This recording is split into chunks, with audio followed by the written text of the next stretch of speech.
Why would you not go for it? Why would you not take a chance? At one point in time, you got to take a chance on you.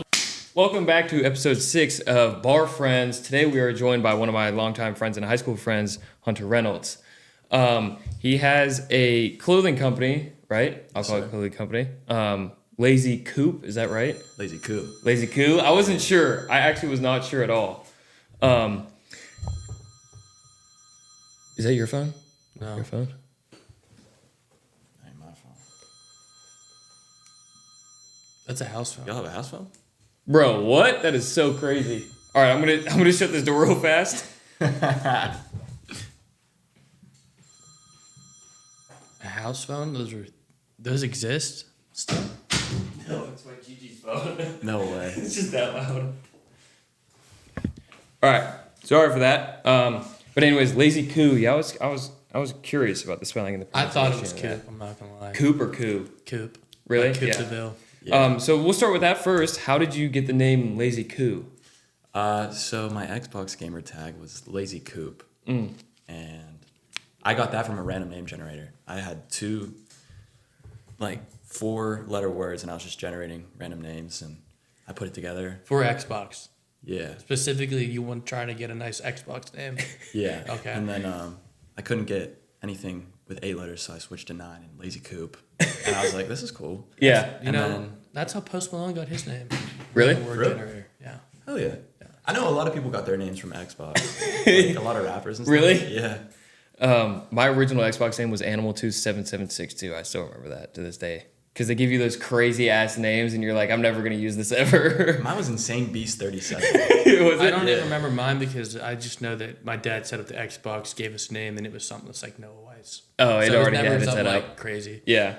Yeah, people know your government name right on. Literally, my government. You can't talk shit about it. Literally, like it was like I just got voted real quick. Yeah. Just IP address Noah real Weiss fast. 2 Yeah. instead of something fun. But you know, thanks Dad for getting me an Xbox. Yeah. Well, anyways, so Lazy.Coup is clearly your clothing brand business. You started close to a year from now, right? I started screen printing 6 years. 6 years ago, Yeah. and then Lazy.Coup was And then I started dropping clothes actually a year ago. Yeah. okay, right? So what got you into screen printing first? So I never really officially took an art class in high school. So I was really into Photoshop. I just liked how you could do anything you wanted, and the teacher didn't give you a real assignment. You could make whatever you wanted. Where in art class you had to do specific pieces and whatnot. So it was more creative freedom, and I took that, fell in love with it, just fell in love with Photoshop and being able to Create. put art on clothes. And then I was like, you know what? I could probably just print on fabric and sew that. Yeah. So then I dipped into sewing, and that took about 5 years. To learn how to sew properly. Yeah. Yeah, that's a tough skill. And I don't think I'm gonna attempt. Yeah, dude, it was all self-taught. I didn't go to a class or anything. Everything was just messing up, and Trying again. Bunch of YouTube videos. for real. Yeah. No, that's awesome. It's something I've always wanted to make clothes, but never took the steps to learn how to do it. But my girlfriend, she wants to sew. She crochets, and she's like, I want to sew so bad. You know how to do it? You just got to get a sewing machine, and you just got to try. Yeah. Yeah. I gave you a couple YouTube videos, so I respect it. I know how hard it is. Yeah. Thank you. Yeah, it's a tough skill, and it's an important skill too, especially for clothing designing. So what got you into that piece too? Was there a brand or a streetwear fashion that was this is kind of what I want to pursue? Or is it kind of just you want to just try to put things on and Well, there are a couple people that are big inspirations when it comes to screen printing and sewing. And then for whatever reason, the stars aligned and they put them both together, and I got to see that, and I was like, I could do this. yeah. So, Vivid Visions, I believe, Wandy the Maker, and then a design brand that I absolutely fell in love with 2 summers ago. It's called Fried Rice in Soho. Their pieces are nothing I've ever seen before. Different fabrics, just the colors. I'm obsessed with different textures and colors, and so are they. So it's like everything just kind of fell into place with that too. Where I was walking through Soho, and I happened to look into a random storefront, and I saw some recycled bucket hats, and I popped in, and it was like, I didn't know that I needed to see that, but when I saw it, I knew that Something was clicked. like where I needed to be. Yeah. So did you start with bucket hats then? Was your first couple prints bucket hats? So my first prints were just on like shirts. Not prints, but yeah, go ahead. But the first things that I'm gonna like fully print on and then sew are gonna be bucket hats. Are they? Yeah. Yeah. That's cool. Just because they're small and pretty simple. Yeah. I'm a big bucket hat guy. Yeah. They're so nice. I know, you can't beat them. They shade the neck. Yeah. Real great. Real great stuff. So then again, we went to handbags, right? So the one above you, did you go bucket hat handbag? Yeah. Okay. So do you want to talk about the one above you a little bit? Heck yeah. Yeah, so this one, I fell in love with what's called sashiko or sashiko, and it's just like a Japanese way of hand mending where you take a little bit thicker of thread and a little bit thicker of a needle, and instead of using a machine, you just run the needle through the fabric by hand, and it gives like a one-of-one design and just a really cool texture as well to the pieces. So that's like one thing that I never really saw in fashion before I tapped in with fried rice. Just like the way that they embellish clothes, I really wanted to try and capture that. Because before it was just like I wanted to make pieces, but like after that it was like I wanted to make pieces of art. Yeah. So that bag was like my first real attempt at art. Yeah. I was actually wondering that in the car ride down here. I was like, so what is there a distinct line between designing and art to you? Or are those kind of synonymous in the same word? Damn. That's a good question. Because to me, art is a true passion and belief in what you're creating. And there's a message behind it. But to me, designing is just finding patterns that fit, if that makes sense. That's a spot on definition. I think, design is more like a way to make money. Art is a way of life. Yeah. I think art in general is just like the medium that I use to express myself, because I don't think that I've ever really been great with expressing myself through words. So that was another reason I started, was just like after my grandpa passed away, I had a bunch of his clothes, and I was like, I don't really know where to put all this pain, so I'm just going to sit here and just like try to keep his memory alive. Yeah, that's cool.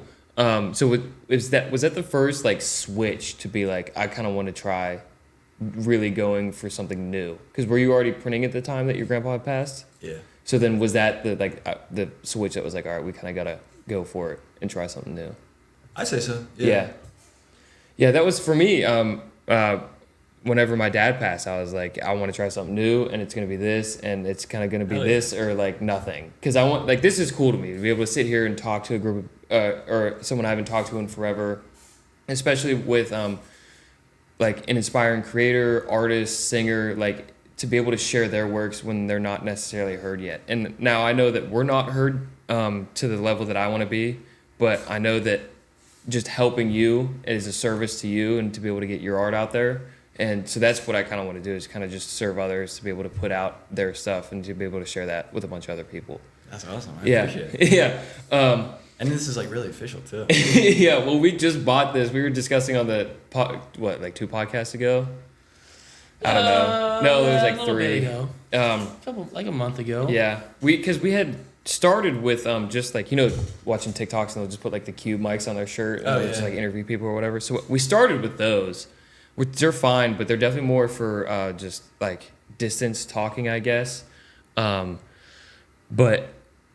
then we went to, I use MacBids. You ever use MacBids for anything? Yeah, I'm sure you do, trying to find a bunch of stuff in there for selling or whatnot. But we went on MacBids, and then I bought like a $20 set, and it was like 3 mics, and it just like didn't work. And so then I was like, no, I kind of really want to go for this. Would you want to be able to spend like a stupid amount of money right now to be able to go Yeah. to this.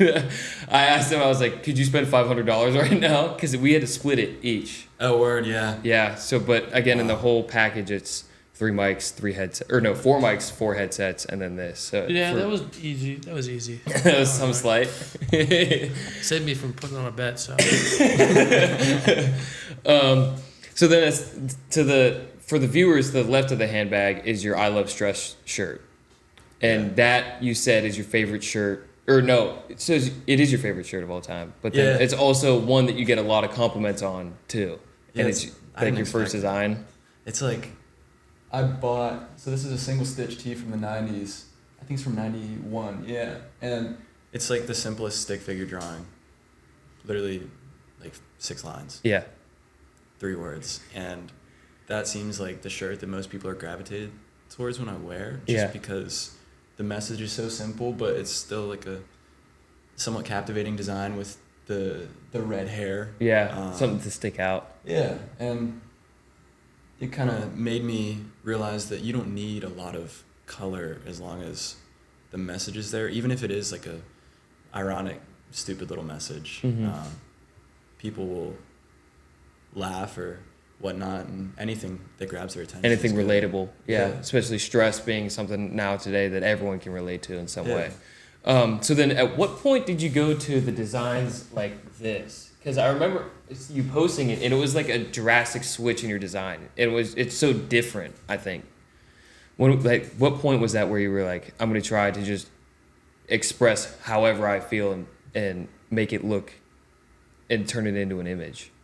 So, the thing that the designs like this I have a love-hate relationship with, where they're cool, they're unique enough to the point because they are on vintage tees, so you don't see a lot of designs like that anymore. But it's still stuff that you do see.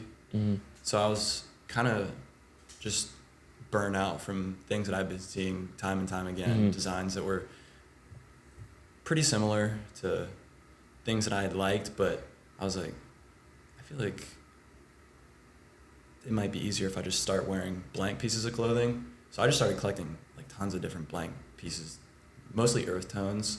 And then I was like, I can draw, so why don't I combine the two? Mm-hmm. So I just started drawing things that were inspired by cybersigillism, which is really popping off right now. Mhm. It's like a lot of the Russian artists that I follow that do cybersigillism are like way like miles ahead of the art over here. But Yeah.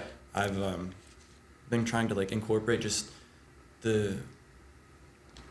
don't even know how to describe it. It's just like you don't know that you like a piece of art like this until you see it, and it's either you love it or you hate it. There's no real in between, I've found. Mm-hmm. So like the captivating aspect of it too, I knew was something that I could utilize.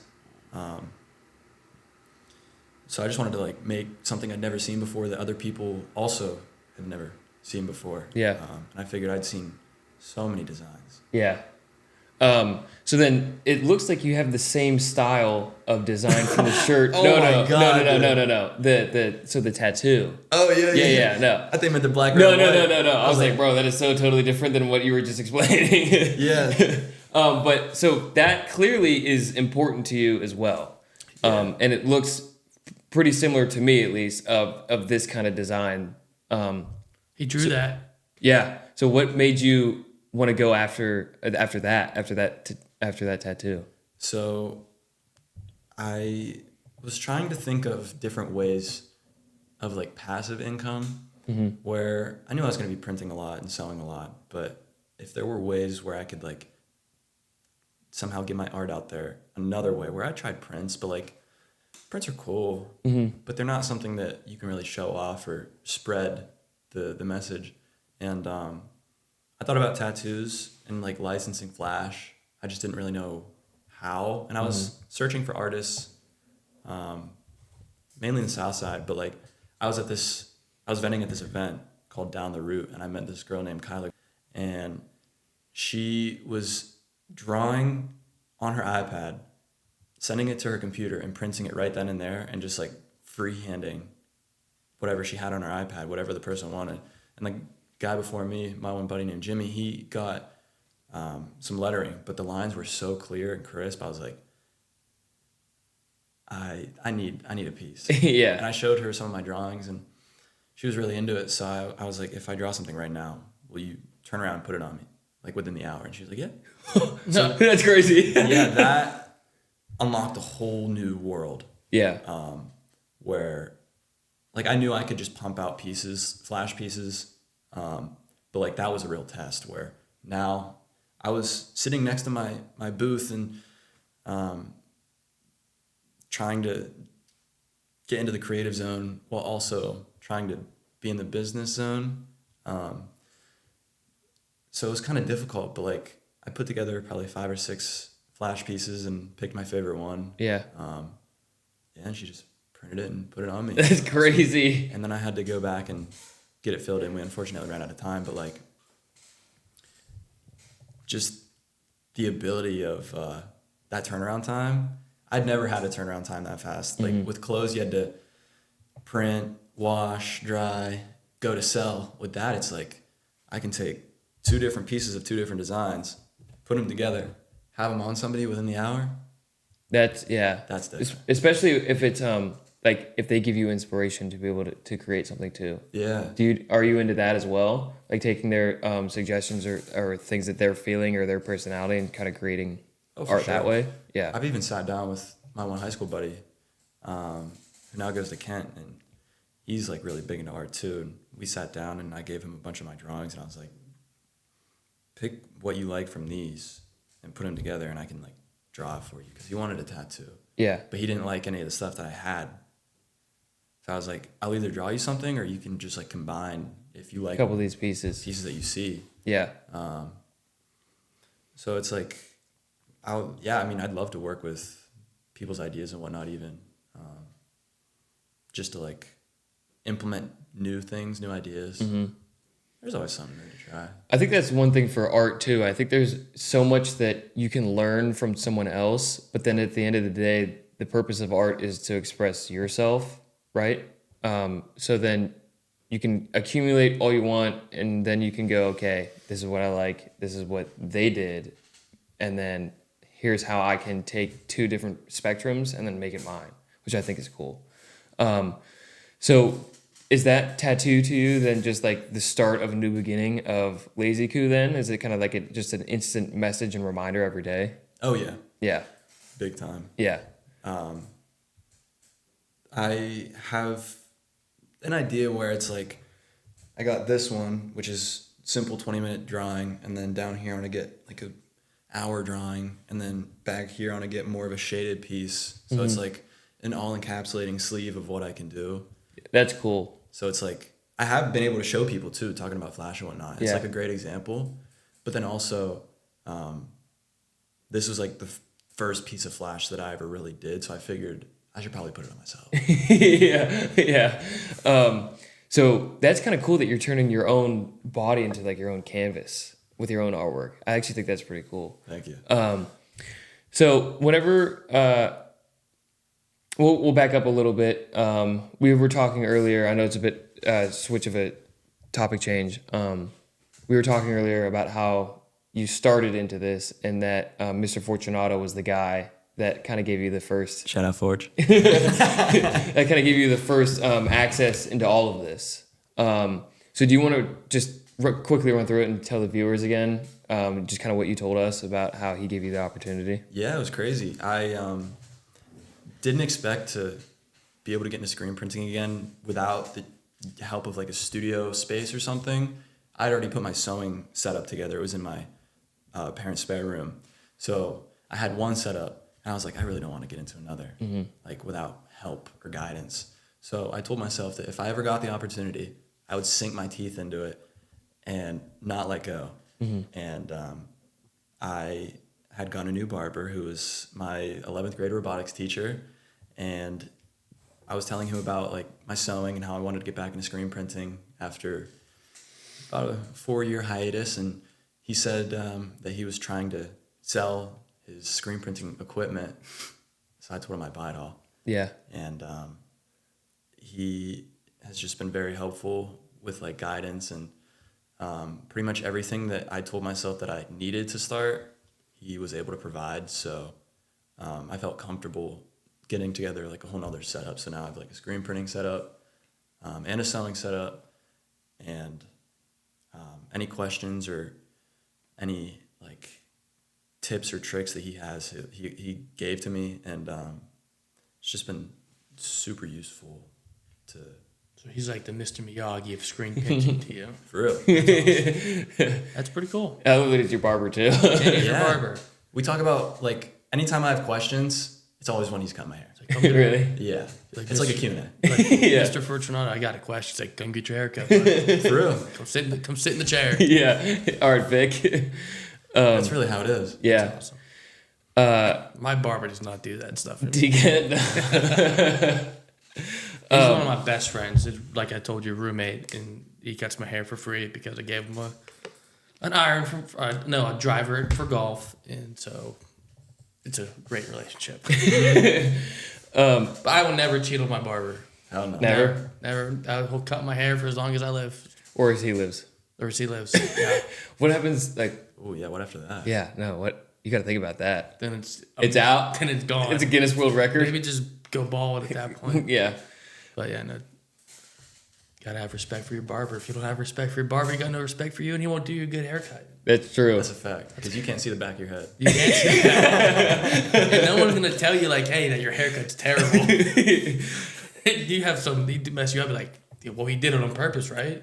There's a reason you got the haircut. Yeah. You don't even know your barber just messed you up because you're disrespecting him. Yeah, bro was trying Cheated on something him. Yeah. Trying a new design. So you said you had just gotten a new sewing setup.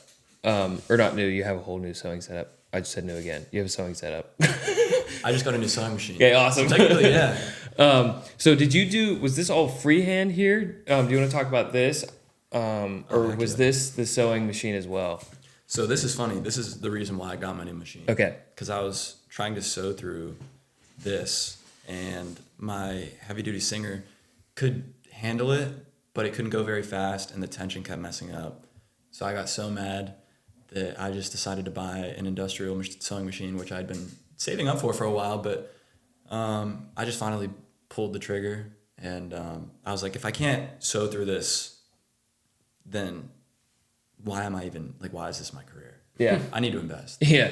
So I got really mad, and I ended up sewing it by hand just out of kind of spite, but also just like because I didn't know what to do with that energy. Yeah. So I put it all into here, and I think it worked out in my favor because it is now a display piece that I can take and show people the front and the back and like show them what goes into it. But it also kind of pushed me to get the new machine. Yeah. So walk us through it as someone that I don't sew and I know Noah doesn't Heck yeah. really sew. Walk us through a little bit of really this. sew? I've never sewed. I didn't want to just assume. Now we're jumping into the deep end. We got some sashiko. So I take what's called basting spray, and it's just like spray that makes the backside of the denim sticky, and I stuck them all on this piece. And I got some chalk, ran some lines across it, and then what's called a running stitch goes through, and on the back you can see how it all kind of follows the same suit where everything is very nice and even. Mm-hmm. And I first did this way, so everything was, all the lines were this way. And then I went back through and I did the cross grain. And actually, I was doing one stitching pattern, and then I switched up to a different way, which I was just trying a different technique because my needle kept breaking because I was putting too much pressure on it. Mm-hmm. So I tried a different technique of stitching, and it put less pressure on the needle and I could run it faster. So I switched like a quarter of the way through, which was about 3 hours in, Yeah. and 2 broken needles. So how long did you say this whole piece took you again? Sewing 12 hours. The layout, I put about 4 of these together, so like an hour. Bro, so a 13-hour piece. Yeah. That's crazy. So then this looks like a print as well. So did you already have, like I'm just talking about this black design Yeah. here. Was that you as well? Yeah, so this is all scrap that I had collected over, Okay. I think like the past 3 years. Like this denim bag, some pieces are in here. Oh, that's cool. Yeah, it was just like a bunch of denim that I had left over. And I was going to do straight stitches both ways, but I ended up doing the sashiko. So it gave it a little bit more texture, and honestly, I love it. But I wanted to make it even more unique, so I added the prints. Got it. And I had like pieces set out for like I have this pocket print on my pants right now. But I just have like so much extra just from like testing in between prints and whatnot, since the secondhand is very inconsistent with how they print because they're all different. So I try to run like test prints pretty often. So I just have like a bunch of scraps. I got you. I was like, I might as well throw them together. My camera unfortunately does have an automatic start and shut off. So what I'm going to do is I'm going to go up and just show this to the camera real fast, and then I'll stop and start it again. Yeah, I was going to do 2 of those. And after the first, I said, I'm not doing another. Imagine you made a giant denim blanket like that. That would be crazy. We were talking about pants, how long like a full pair of pants. I was thinking like, no lie, probably like a consecutive 24-hour, like 6 days. That would, if you made pants like that, all freehand, that would be insane. Yeah, that's something That's a goal. That's honestly. something that you'd finish and you'd be like, I can't sell this. Because you put so much time into it. But you can make a pretty penny off that. Yeah. That's what I did with this one bag that I made for an artist that I bought a meet and greet for, where I put like 60 hours into it. And I was like, I can't give this away. Like anything near this amount of time, I can't sell. Just because I don't want someone to pay that. I couldn't part with something that I would put all that time into. I finished it the morning of and drove to Philly and gave it away like less than 6 hours after I finished it. So I don't even, honestly, like I don't even remember most of the process. It was just like a constant stream of consciousness. Yeah. There we go. All right, go again. I just don't want to cut you off in the middle of that. Oh, you're good. Jeans of that would be sick. Yeah. And like there is a guy who I do follow who manufactured hand-stitched pants where he made, I think, 3 renditions, where the first one was like a test, and then the second one was to like kind of fix his mistakes, and then the third one was the master, where he sent them out to the manufacturer, and they sent them back, and he would like see if he liked them or not, and then tell them what needed to be different or whatnot. And he was able to manufacture a pair that had, I think it was like the whole way around the pants, like stitching, like that type, but not as close together. But like there are possibilities where you can get hand stitching like that. I just have no idea like how that's even possible. And it also took him like 6 months to put it together. Oh my God. That's like way down the line. But that would be so cool. Yeah. So I'm looking at this one here. I just got sidetracked a little bit. You said this was your first, one of your first prints, right? This is a freehand that I was doing. Oh, yeah. freehand, yeah. This was like, I think my second freehand I ever did, where I freehanded on a pair of pants that I sold.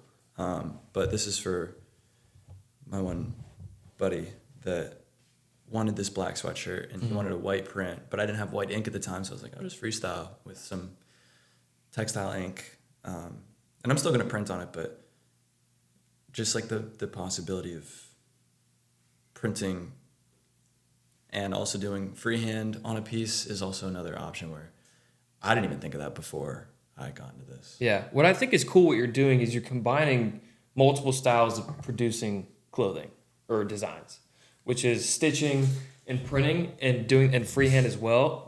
I think it's super cool because it sets your art apart from just like, oh, this is just a normal print or this is just a normal sewn fabric. I think combining the three like you're doing is awesome.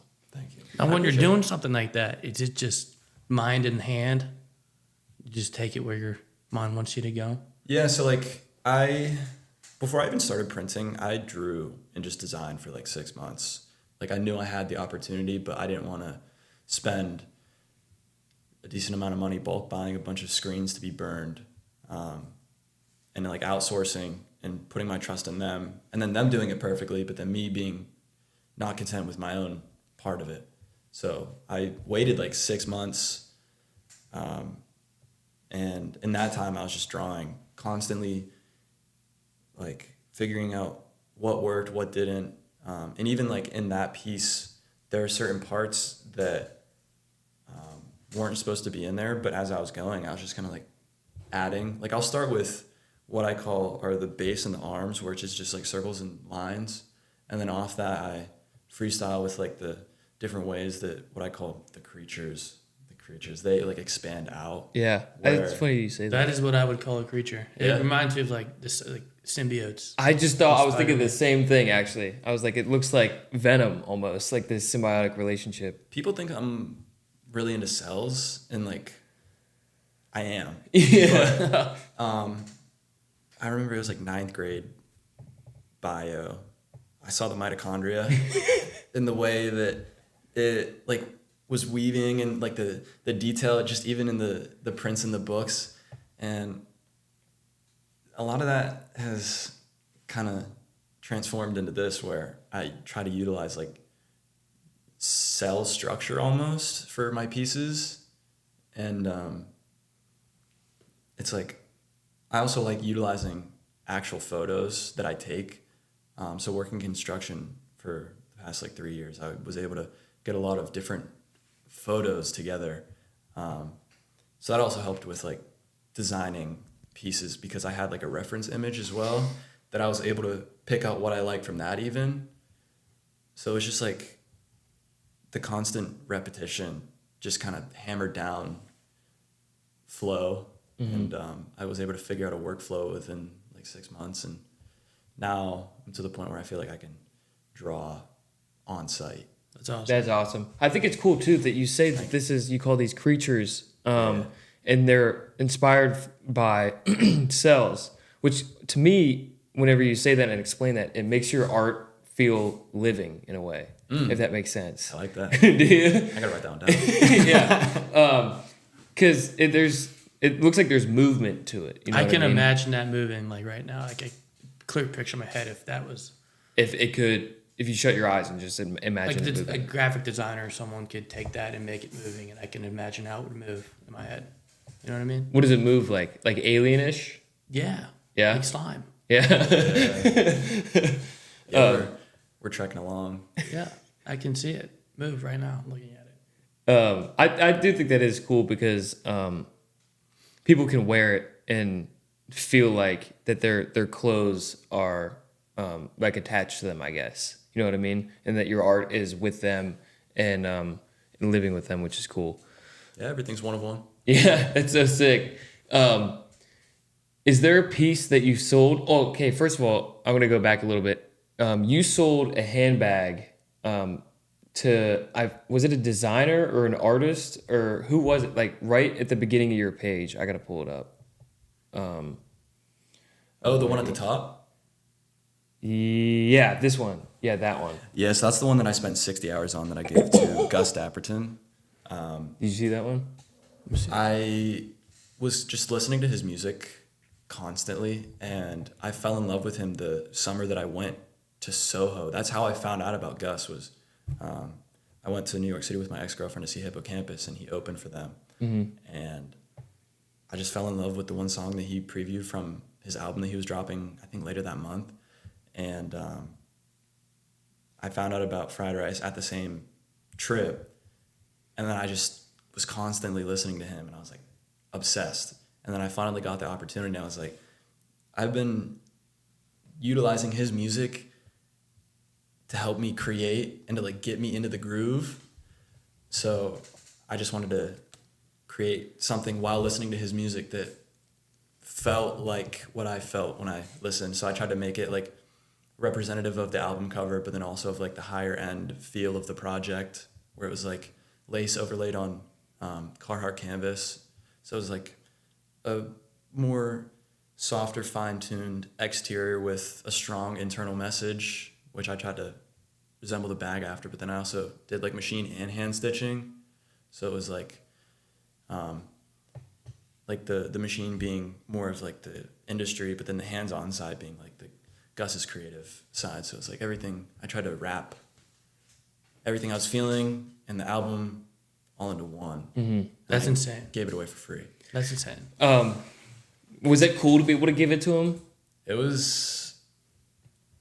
Or was it kind of like, oh my God, I'm giving away this 60-hour piece? It was surreal, just because when I got there, I was standing in line in front of the venue, and I got the meet and greet, so I got there early. There were a couple other people that were there, and they were like really loving the bag. And at that point, I was still like, "You think he's gonna like it?" And they were like, "Yeah, he's gonna love it." Yeah. Because I just finished it like 6 hours ago, and I just drove here. I was sleep deprived. I was nervous. I was shaky, and I knew I loved it. But like that was the first piece that I really put a ton of time into that I wanted to like give away. Mm-hmm. So that initial reception was fascinating to get, and then like actually giving it to him and seeing the photos. I don't remember it. But I Blacked out. Yeah. But I wanted to get two things across. One being that this bag was like his album in physical form that I tried to encapsulate, and then also that this piece was like a one of one that I made for him. Mm-hmm. And I mean, from the photos, it seemed like he liked it, and I mean, I hope he uses it. But Yeah. if not, I hope it's sitting pretty on a shelf. Yeah, that's sick. I love that that the reason why I think that, again, it's art is because everything's one of one. You know what I mean? Because I think you look at the designers, and sure, they're big name brands like Gucci or Prada or anything like that. But again, they have one of one stuff, but then again, a lot of it is just to be able to be sold to the higher end market. But I like that yours is art, and it can be like only one guy has this shirt, only one guy has this handbag, and I think it adds just another like bit of value to that. So I hope him with that handbag again feels that same value that you put into that, and being like, this is just yours. Like nobody else will have this. For sure. Yeah. So then let's go to the camo piece here. It looks like you've got some more sashiko in here. I'm getting the terms down right. Yeah. Is that right? Yeah. So then this one, that's stitched differently too, right? Yeah, so all the orange accenting pieces are stitched differently. I was just trying different things on each, and yeah, there's like 4 stitches that I use, but the way you alternate them and like combine them, you can make tons of different designs and whatnot. Mm-hmm. And I'm always practicing. Like that was just a practice piece for getting like the real deal down and getting confident and getting a big piece again, because like I was doing small little circles, so I wanted to get like a bigger piece down and feel more confident about it again. So I mean, this piece was, I just wanted to fix this one up. Yeah. And had some vintage fluorescent orange from a bucket hat that I think was from like the 70s or 80s. Yeah. Bucket hat that I'd stashed for like 3 years. So I felt like the dad that kept his 2x4 scraps. They finally got to use them. I got to throw them on a piece. Feels good. You grabbed him out from the top of the shed. Yep. I knew I'd need these one day. Blow the dust off. I knew I'd need these bad boys. I told you, Cindy. We needed these. Yeah. I like it too. So obviously it's camo pattern. So did you choose orange for Hunter's orange? Oh yeah. Okay, so that was This is purposeful. also like, I want to get to the point where I get a collection of pieces together that I've hand stitched and kind of put on some sort of show where it's like visible mending, accenting, embellishments like that. Mm-hmm. And I wanted the first one to be something Hunter because it's my name. Yeah. So I wanted to like start with where it all starts, and that's me. Yeah, that's cool that you're able to do that. Thank you. And then, I mean, like even. Oh, things there's you can't inside see. too. Yeah, it's like you got stuff. Oh, on the button? Yeah, where you can't even see it. So it's like hidden things that you have to search for. Wow. So talk to me about these pieces. So obviously I'm not into the fashion or vintage scene. We could tap you in. Yeah, please do.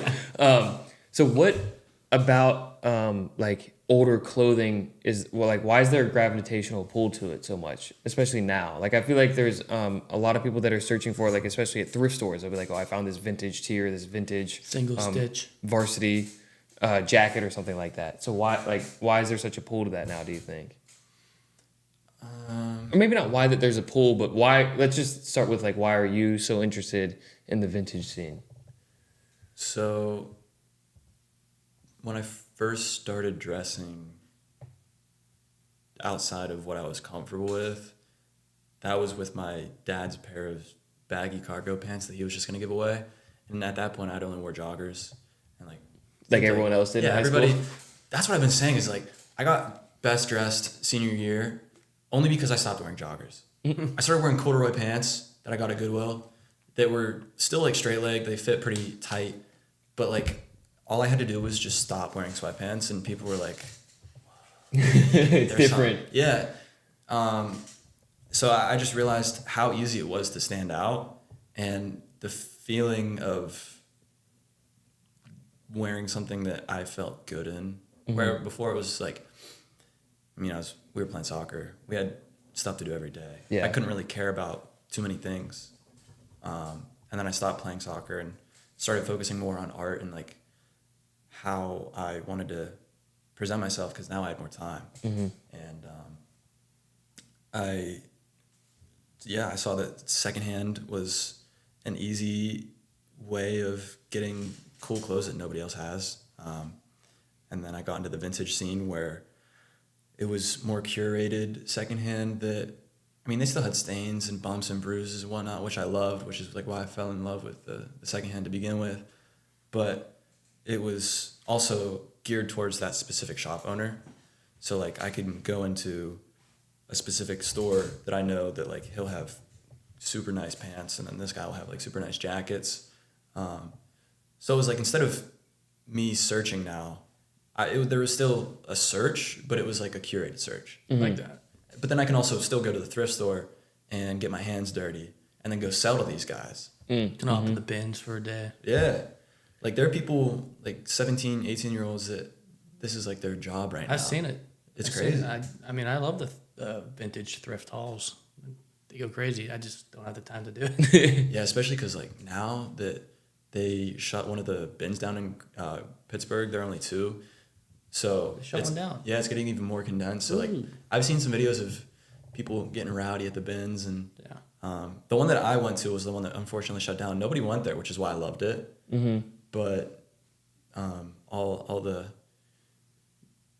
secondhand, I call them the Goodwill goons. They're just like they're the ones that keep it alive outside of like the vintage people. I'm more of a Salvation Army type of guy. They got it color coded there. Oh, that place is fire too. I love the Salvation Army. I found some of my favorite clothes ever at Salvation Army. In red, white, and blue. Yeah. Yeah. It's like Goodwill is cool. I can't even get the red, white, and blue. I see that packed every day from literally noon to 9 o'clock at night. I don't even want to go in there because there's too many people. Yeah, and they're all they all know what they're doing. Yeah, and it's like red, white, and blue. Even outside of Goodwill, Goodwill is more lenient where you don't have to take your hangers off. They'll like kind of babe you. Red, white, and blue. You get up to the counter, you have to have cash. There's an ATM. You have to get cash before. You have to be in that long ass line, and if you don't have cash, like I did the first time, you have to get out of line, get the cash, and get to the back of the line. Yeah. So it's like that. You have to have your hangers off on the rack before you even get Ready up to there. go. So it's like Got my favorite pair of camo pants from Did you? Goodwill. The camo pants I was wearing. You know. Oh you've yeah, seen I do them. know those. Yeah. You've seen them. They're so heat. $2. what kind? What's that? What kind? Real tree. Hell yeah. Yeah. They're like worn out. They fit perfectly. I couldn't ask for a better pair of pants. And you can go hunting them too. Yeah, I can. I play paintball now. Is that what you play paintball on? That's awesome. But they're so beat up, but they're amazing. I love them so much. So then on top of clothing, is there any interest in like footwear?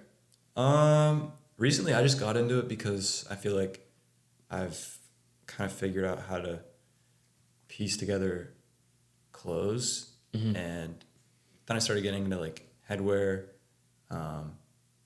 mostly just ball caps. I think they're easy to throw on, and sometimes they'll complement a piece, but then sometimes they'll also take away. So like I got into shoes as well because I felt like that was a part that was missing. I was just rocking my Birks because they were so simple and plain that they went with anything. Just some Bostons. Yeah. I got like 6 pairs. They're so nice. I love them. You can't go wrong with them. I have 2 pair in my car right now. Do you really? I do. Just in case you break down. Yeah, literally. Black pair, blue pair in my car right now. And exactly, bro. It's like the only issue with those is like they're a little bit too nice. So I got addicted, and I just got way too comfortable with them, and they were a staple piece for a while. But You can wear them with baggy sweatpants. Not the baggy sweatpants, baggy cargos. You wear whatever you want, and they look good every single time. I wear shorts even. Literally. Like anything. And then I started getting into. I got a pair of 9066s, pair of New Balances, and those I'd been wanting for like 6 months, and that was like the first pair of shoes that I had been searching for. I didn't want them brand new. I wanted them secondhand. So like now all my shoes that I buy are secondhand, including like these. I have Yeezys on, these like random Yeezys that I got at Monarch Studios. Yeah. Where I just saw them and I was like, these are so awesome. Yeah. I'll take them. Yeah. And they fit perfectly. So it's like, again, they were a bit of a turnoff in the beginning just because I wanted to focus on clothing. But then I feel like I got that down, and then I was able to kind of like move on to shoes. These are OG Yeezys too. Yeah, they're season 3. Yeah.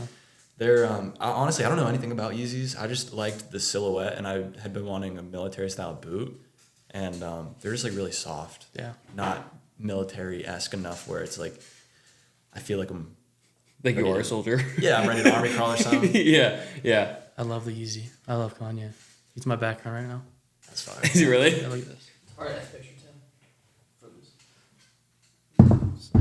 Oh, it is. Is that from a Sunday service? No, that's from his recent. Like he's on tour right now in like China. Just pictures from China. Oh, that's from China. Yeah, like That's hard as hell. like What the hell? with the background without the all notifications. Whoa. That's that gas. is So I love that.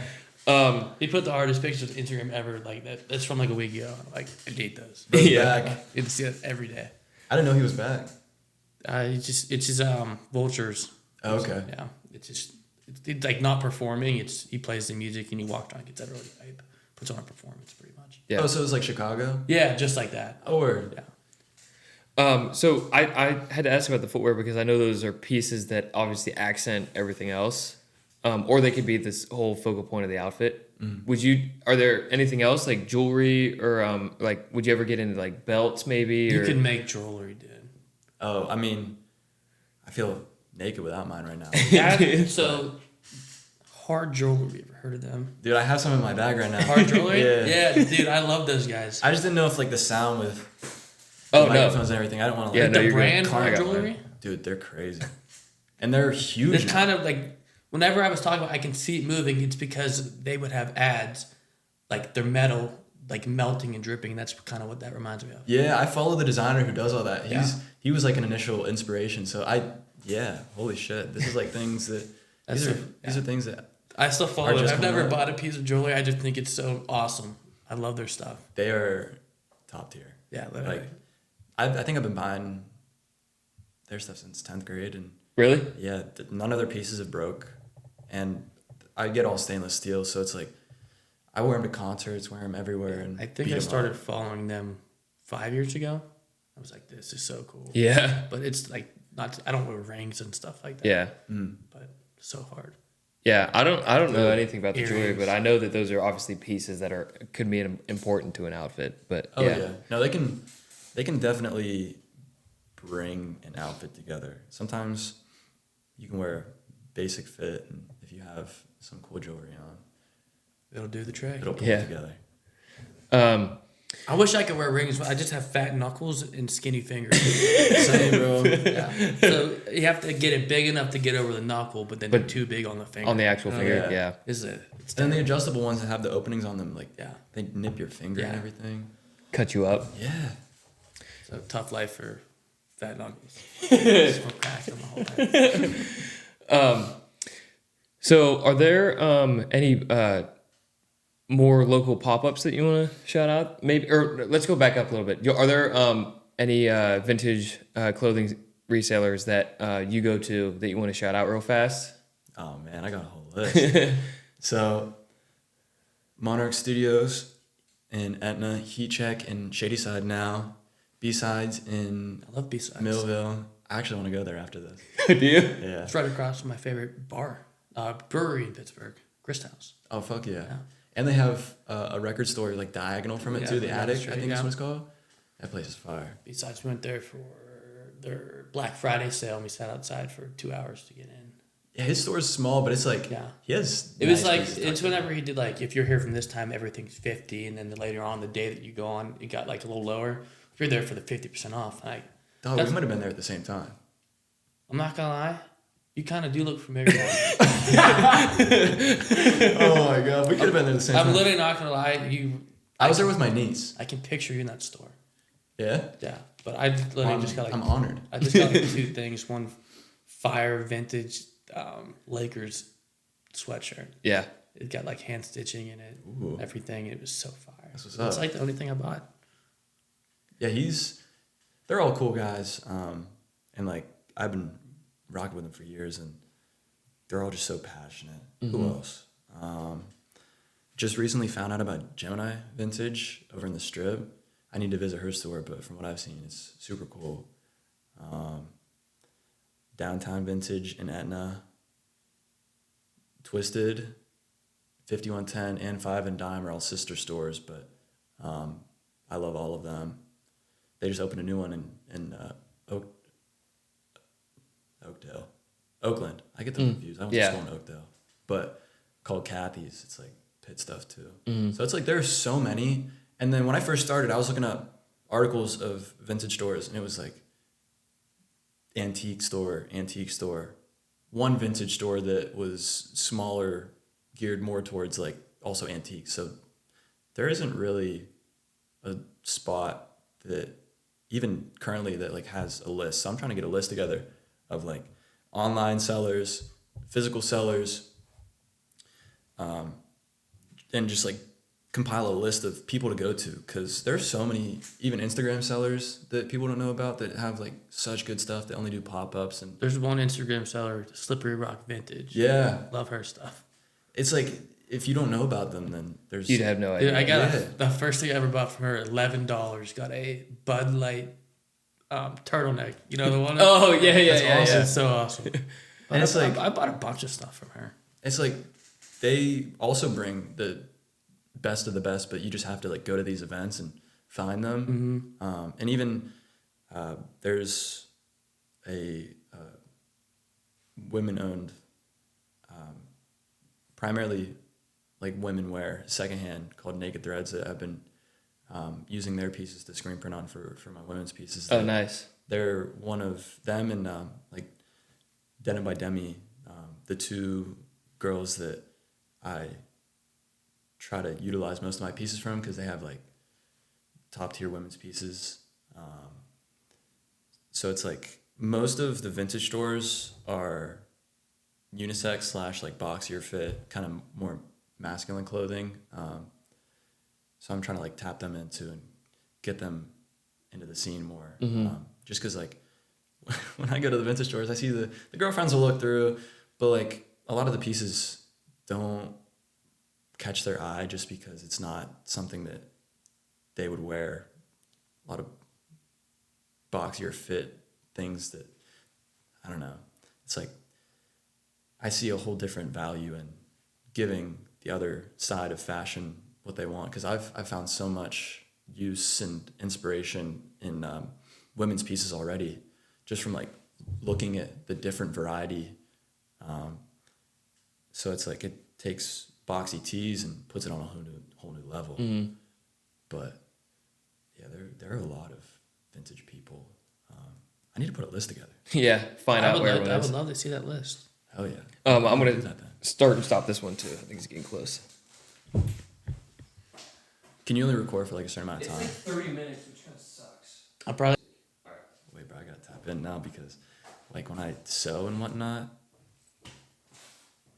I listen to like German Really? deep techno. So I gotta throw some shit on because I feel like, if I'm not wrong, I'm assuming what's on the playlist right now is hip hop, Yep. country. Yep. I'm guessing a lot of Post Malone right now.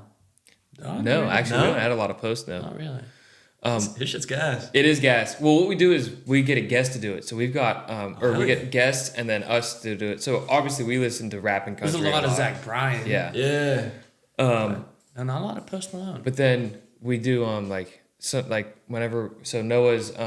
one of his best friends, his girlfriend is Audra Miller. I don't know if you know that name at all. But she's got like she's a cover band artist, lead singer, but they have like, I don't know. I think And it's she like, has their own band. yeah, I think it's like 7 million subscribers on YouTube for like first to 11. Big following. Oh, were those the ones that you interviewed like a couple months ago? It would have been like Christmas time Christmas Yeah, I saw that ish. one. Yeah. But anyways, we added a bunch of her music in there too. So Hell yeah. it's cool. But yeah, What's his name? Yeah, Tony. Tony Rello, he's in there too. so- He was like one of our first like actual He's guests. got his own music in there. Ty's got his music in there. Hell yeah. I gotta give y'all some. Put us on some German Some shit techno that real fast. I don't know. It's like shit that I listen to while I print. I feel like would be Yeah. cool. So one last plug. Are there any pop-ups that you have scheduled already or nothing yet? Or anything like that, or anything that you're trying to do solo? It's all just whip. Currently, I am working on some pieces. I just put in my last day at my job as an electrician like 2 weeks ago. So I'm now dedicating time to like establishing myself and also just like kind of getting together a base of pieces. I've done pop-ups with some vintage people, but in terms of like future stuff, I'm still trying to like do pop-ups with more vintage stores and nothing right now currently. Okay. But in the works. Yeah. Let us know. Because by the time I put a bunch of these shorts out, you might have something scheduled. So if anything comes up in the next few weeks, just let me know. Hell yeah. Perfect. So anyways, for our last segment, we were just telling Hunter that we add music into our Spotify playlist and Apple Music playlist. So for mine, who have I even been listening to? You know, it's crazy. You said Post Malone. That's all I've been listening to the last 2 weeks. Really? awesome. Yeah, because his country album just came out and it's absolutely amazing. F1 Trillion? It's literally so good. There's only one song I don't like on it. It's with Hardy because I don't like Hardy. Yeah, he's very country rock. I didn't realize that like those guys that have like who's that one that you were saying before? Zach? Zach Bryan. Yeah. I've heard a lot of their songs on the radio and I've liked them, but like I didn't know that was them until I went and like listened to them on Spotify. I was really? like, oh my God, this is them. So like, yeah, their stuff there's some good country out right now. Really good. So the 3 songs, all from F1 Trillion. Okay. Nosedive with Lainey Wilson. Missing You Like Crazy with Luke Combs. And then yours, just himself. Hell yeah. Oh my God. Those 3. This is freaking out. You Post is a cheat code. He literally is. There was just a thing on the social media saying that he's a culture vulture. So Nosedive? Like he's just always just been trying to find his own way. Yeah, true. He's unapologetically Post Malone. He just makes great music. People can hate him all he wants, but he'll never change. He's a rock star. And the point of an artist is to grow in advance. Yeah. Yeah. And you can be like the baby and never switch the flow up, and then when you try to switch the flow up, it doesn't work. Just and fall people off. hate you. Yeah. I'm gonna go from Hicks Tape actually, which is also it's like Hardy, Morgan Wallen, and all those guys who you said you just don't like. But I'm gonna do My Kind of Livin'. It's Hicks Tape it's like their whole like producer thing. I know what it is. WD-40 4-wheel drive, 4WD. That's a crazy name. It is. It's WD-40 4WD. Wow. And then I'll do Beer Song as well from Hicks Tape. It's with Chase Rice, Granger Smith, and Lainey Wilson. What's that one? Beer song? Beer Song. Damn. Now it's. We just went all country, but you can do whatever you want. Let's see.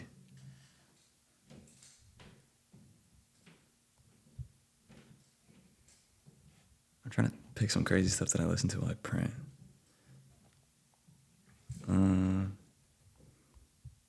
Go some recent.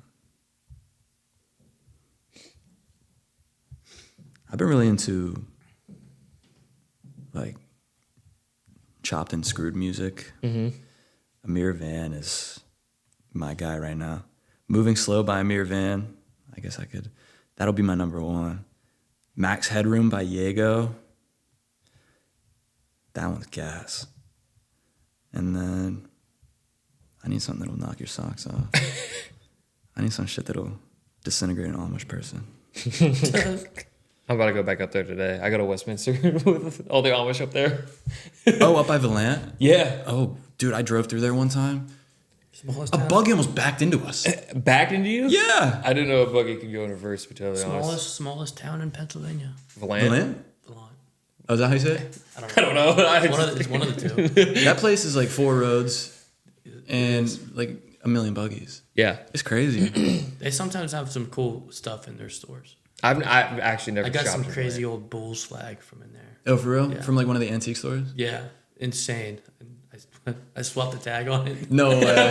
It's like $20. I put one up from a $5 cup. I didn't know this, but when they scanned it, it pulled up as the cup. I'm like, I have no idea why. And they'll look in and they're like, I guess we'll just have to honor the price. I'm like, I guess so. Yeah, it was crazy. That's too funny. You hit a lick right there. I did. Yeah. I thought I was about to be busted. Banned from One of the store in single Valant. antique stores in the smallest town in America. Yeah. A spice shop that happens to have an upstairs with weird old stuff. Ooh. In Valant? Yeah. They got some funky stores in there. It's like the main building that has the water wheel in the back. Oh, shit. Yeah, up the steps. Okay. Some weird old stuff. I was only at the bottom of that one. Yeah. Oh, and then there's the one building to the left of it. It's a whole house. It's just crammed full of old stuff. Mm-hmm. Yeah. I know exactly what you're talking about. And then they have like the Halloween store across the street. Yep. Yes, wow. I was driving up there and I randomly passed Westminster and I was like, oh, there it is. Yeah, There it it's is. right there. Yeah, it's right there. It just kind of spawns out of nowhere. Swear to God, I was asking, because I saw Connor at Ben's a couple months ago, and I was asking him, like, when I drove through, there was one convenience store, and, Yeah. Applebee's. and I didn't even see an Applebee's. That's far out of the way. I saw farms, and I was like, what do you guys do? Yeah, no. You got to drive a little bit. Go to Rachel's Applebee's. Roadhouse, Dollar Miller's. $1 beers all day, every day. That's a dangerous game. It is a dangerous game. Never took advantage of it because I just go to Applebee's. Dollaritas. Dollaritas. A little bit of competition there. Shark Bowl. You got your Yeah, okay, so third? I don't know how to say their name, but it's Focus by what I think is Schwefelhelb. How do you spell that? SCH. If you just type in Fokus, they're German. Focus. And I've been, oh, sorry. No, it's all right. I've been absolutely obsessed with, Oh, because it's FOKUS. yeah, I've been obsessed with like just German techno. I was listening to so much hip hop that the lyrics just got so stale. So I was Yeah. like, I just don't need any anymore. I feel that. Well, anyways, we're going to get ready to wrap this up. If that's cool with you. So thanks again, Hunter, for joining us today on this episode of Bar Friends. Thanks again, Noah, for being able to make it. Busy man. Yeah. I hope that you guys as viewers have been able to learn a little bit about Hunter's story. I'll be able to tag all your stuff in the description as well. And then I'll throw it in the Instagram post and some of the posts that we post on TikTok or any of the Instagram reels or anything like that. Perfect. So if you guys want to go follow him on Instagram, do you have a TikTok too? I do, but I don't really Not post using on it there. much. I I'll need to tag it tap in on anyways. TikTok. I believe it's lazy.coup, C-O-U-P. Is that right? Yes, I got it. Yeah. Well, anyways, so thanks again for joining us in this episode. I already said that once before, but we will see you in the next episode. Deuces. You can't manage this, can't break this bar funded. Gotta keep my distance when you not 100,